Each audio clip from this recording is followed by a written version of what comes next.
Hello, ninth standard students. Today we will continue with the first chapter of the science. In this chapter, we will complete the Newton's law of motion. There are total three laws of motion.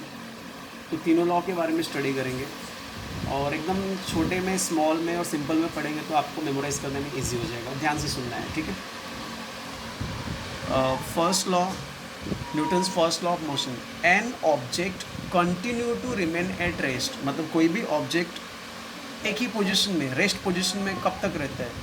Unless an external unbalance force act on it. जब तक उसके ऊपर बाहर का कोई force apply न हो. For example, आपके घर का कोई भी सामान, कोई भी मोबाइल जब तक आप लोग हाथ नहीं लगाओगे या कोई दूसरा हाथ नहीं लगाएगा, मोबाइल का जगह चेंज होगा क्या? मोबाइल वहीं का वहीं रहेगा. कोई भी सामान ले लो, जब तक उसमें हाथ नहीं लगाया जाएगा तब तक उसका पोजीशन चेंज नहीं होता, वो उसी पोजीशन पे रहता है. तो न्यूटन्स का फर्स्ट लॉ वो बोलता है. क्लियर? फर्स्ट लॉ क्या बोलता है? An object continue to remain at rest. कोई भी ऑब्जेक्ट कंटिन्यू उसी पोजीशन में रहेगा अनलेस, जब तक एन एक्सटर्नल अनबैलेंस फोर्स और एक्ट ऑन इट. जब तक उसके ऊपर कोई एक्सटर्नल अनबैलेंस फोर्स यूज़ नहीं करते, जब तक उसके ऊपर बाहर का कोई फोर्स नहीं आएगा तब तक ऑब्जेक्ट उसी पोजीशन में रहेगा. Is this clear? राइट. आपने अगर मोबाइल रखा हुआ है, वो मोबाइल उसी जगह पे रहेगा जब तक कोई दूसरा फोर्स अप्लाई नहीं होता. कोई भी जब तक उसको उठा के दूसरी जगह नहीं रखेगा तब तक मोबाइल अपने आप नहीं जा सकता, वो उसी जगह पे रहेगा. वही डेफिनेशन यहाँ पे बोला है. An object continue to remain at rest. कोई भी ऑब्जेक्ट कंटिन्यू उसी पोजीशन पे रहेगा unless an external unbalance force act on it. जब तक कोई बाहर का कोई फोर्स उसके ऊपर एक्ट नहीं होता है. ठीक है. Now Newton second law. Newton second law में पढ़ना है. इसमें सबसे पहले हम मोमेंटम पढ़ेंगे. मोमेंटम मतलब क्या होता है? स्पीड. मोमेंटम मतलब होता है, बोल सकते हैं जैसे अभी कोई भी भारी चीज़ है, भारी चीज़ को हम लोग अगर ज़ोर से भी धक्का देंगे तो कम स्पीड में ही जाएगा. नहीं, कोई हल्की चीज़ है उसको धीरे से भी धक्का देंगे तो फुल स्पीड में जाएगा. अभी जनरली एक नॉर्मल बॉल है, प्लास्टिक का बॉल जो ज़्यादा जंप लेता है, उसको थोड़े से भी ताकत से फेंकेंगे तो बहुत ज़्यादा फोर्स में वो बाहर से बहुत स्पीड में आगे जाता है. लेकिन वहीं पे अगर कोई टेनिस का बॉल है या क्रिकेट वाला बॉल है जो एक्चुअल बॉल होता है, सीजन बॉल को अगर आप लोग ज़ोर से भी फेंकोगे तो ज़्यादा दूर नहीं जाएगा. तो जो अपना मोमेंटम होता है वो स्पीड होता है, मास और वेलोसिटी का मल्टीप्लाई. जितना ज़्यादा वजन उसकी स्पीड उतनी कम, जितना कम वजन उसका स्पीड उतना ज़्यादा. देखो मोमेंटम का मतलब क्या होता है, ध्यान से सुनो. Momentum is the multiply, product मतलब multiply. Momentum is the product of mass and velocity. Mass मतलब वजन, वेलोसिटी मतलब स्पीड. तो मोमेंटम जो होता है मल्टीप्लाई होता है, प्रोडक्ट होता है मास और वेलोसिटी का. फॉर्मूला दिया है, पी मतलब मोमेंटम होता है, p is equal to mass into velocity. Mass मतलब वजन, वेलोसिटी मतलब उसका स्पीड. Is this clear? तो momentum is equal to mass multiplied by velocity. Momentum is vector quantity. Momentum क्या है? एक वेक्टर क्वांटिटी है. Is this clear? वेक्टर मतलब क्वांटिटी मतलब मोमेंटम अपना डायरेक्शन चेंज नहीं करता, एक ही डायरेक्शन में रहता है. Is this clear? तो अभी न्यूटन्स का सेकेंड लॉ क्या बोलता है, ध्यान से सुनो. मोमेंटम मतलब समझ गया. Momentum is the product of mass and velocity. Momentum क्या है?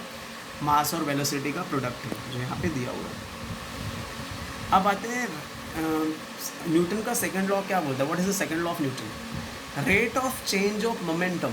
जो मोमेंटम का रेट है चेंज होने का, is proportional to the applied force. वो किसके प्रोपोर्शन में रहेगा? अप्लाइड फोर्स के प्रोपोर्शन में रहेगा. राइट.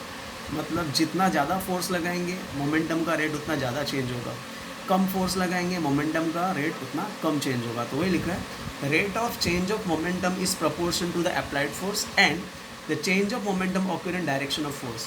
जिस डायरेक्शन में फोर्स रहेगा उसी डायरेक्शन में मोमेंटम भी चेंज होगा. Is this clear? तो न्यूटन्स का सेकेंड लॉ समझा. Rate of change of momentum, जो रेट है मोमेंटम का चेंज होने का, is proportion to the applied force. Applied force के प्रपोर्शन में होगा. Right. And change of momentum occurs in direction of force. और चेंज ऑफ मोमेंटम जो होगा वो डायरेक्शन फोर्स के डायरेक्शन में ही होगा. Is this clear? तो मोमेंटम याद रखना है और लॉ याद रखना है, सेकंड लॉ. अभी rate of change of momentum का फॉर्मूला है. Rate of change of momentum का फॉर्मूला है change in momentum divide by time. Is this clear?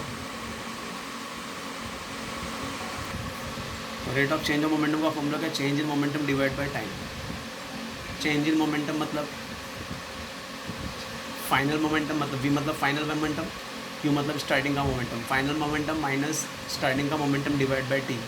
M common लिया, v minus u divide by t. और v minus u divide by t किसका formula? A का formula है. तो in short we can say rate of change of momentum is equal to m a. Is this clear?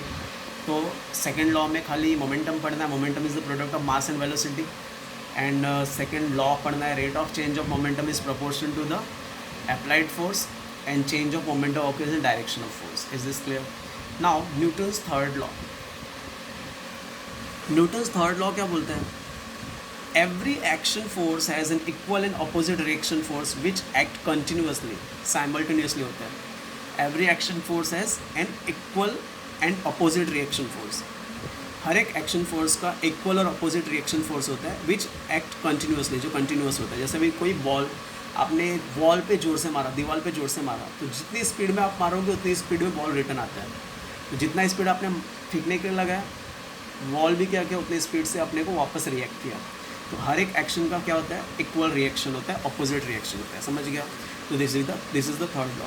Every action force has an equal and opposite reaction force. Is this clear? Then take this screenshot. This is first law. खाली dark वाला line पढ़ना है. And this is the second law momentum के बारे में, और rate of change of momentum का पढ़ना है, राइट? और फॉर्मूला याद रखना है, rate of change of momentum is equal to change in momentum divide by time. And this is the third law, जो डार्क वाला लाइन है वो पढ़ना है. ठीक है? If any doubt is there please ask. Thank you. Have a great day.